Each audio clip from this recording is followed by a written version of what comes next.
सगरी सारा रा रा रा रा रा रा रा रा रा रा रा रा रा रा जोगी जी सारा रा रा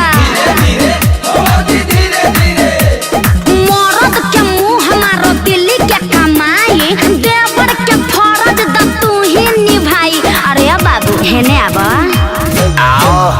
अरे कुछ दिन के बाद देवर देमा खुश खबरी तहर भैया के धन हई रंग दन सगरी तनी बुझा हमर बात मन बा छटपटा तो आज फिर शरीरिया हो जाई।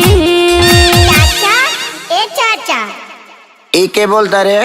चाचा हम भीतर से बोला था ना बेटा तीसरा लहर में भीतरी से मत अब बहरी ना तो फिर भीतर चल जीबे। चाचा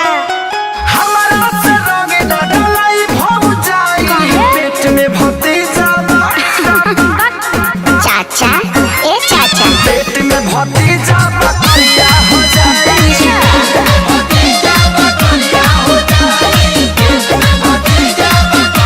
अरे अखिया में दूरबीन लगइले बड़ा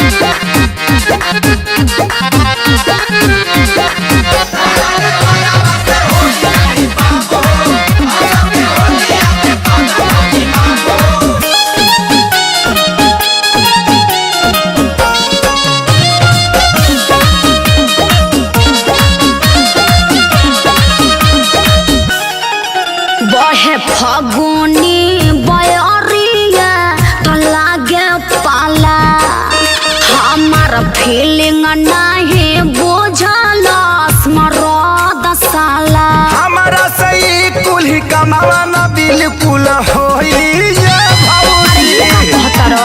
लागी भीतर करिया के चोट तो भतीजा भीतर रोई भौजी। तू तो बड़ा पगल आइल हम तो बानी फगुन आइल सुना सचो में फिक्रिया हो जाई। चाचा चाचा हमके बाहर के दुनिया देखे के बता बेटा तोर अभी वैक्सीन बनल नहीं खे ऐसे ते 9 महीना ना एक बार 21 महीना पर बाहर आओ।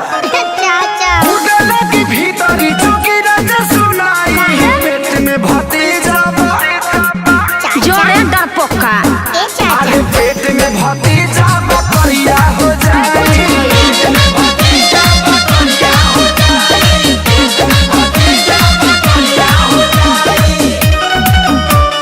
ढेर वैज्ञानिक बनल बड़ो।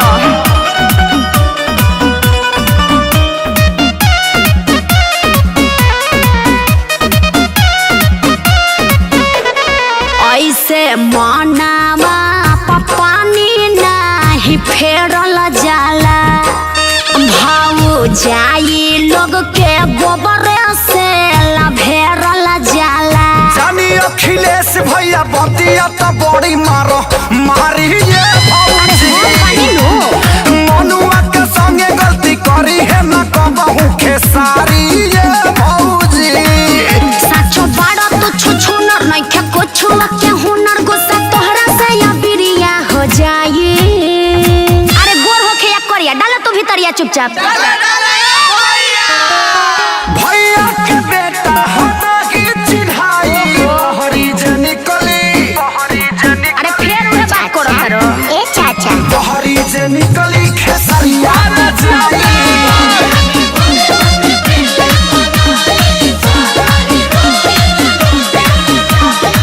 अरे जा भतीजा के चक्कर में नतीजा को देलो।